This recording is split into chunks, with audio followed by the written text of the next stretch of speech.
आज मतमोजणी आहे, इथं मतदान करायचं नाहीये, कळत कसं नाही या लोकांना? आणि ते प्रतिनिधी आहे, त्यांच्याकडे आय कार्ड आहे, आय कार्ड आलं, काउंटिंगला चाललेत ते. एवढा सेन्स नसा या पोलिसांना? एवढं कळू नये यांना? ते मारहाण पाहिजे तुम्ही, आता जनावरांसारखं मारलं त्यांना. कसली मस्ती यांना? सीपी म्हणतो माझा डीसीपी इथं आहे, डीसीपी म्हणतो एसीपी इथं आहे, एक अधिकारी इथं दिसत नाही. यांना तातडीने यांच्यावर कारवाई झाली पाहिजे.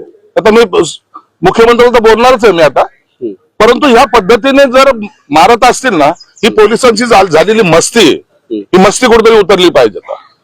हे माझे महापौर आहेत, त्याचा हातपाय हे बघा काय फ्रॅक्चर येतो. काय झालं काय? मतदान करायला चालले होते ते, मग मोजणीचा टाइम आहे ना. काय करतायत ते जाऊन बघा, ते कशा साईडला उभे आहेत सगळे. अहो मतमोजणीच्या वेळेला सगळीकडून बॅरिकेड लावलेलं आहे, बरोबर आहे. सामान्य माणसाला प्रवेश नाहीये.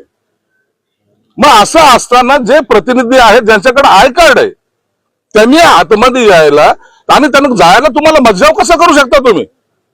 ही कोणती मस्ती आहे तुमची? हा जर मतदान चालू असतं तर समजू शकतो आपण. हा बळाचा जो वापर आहे ना, हा मस्तवालपणा आहे.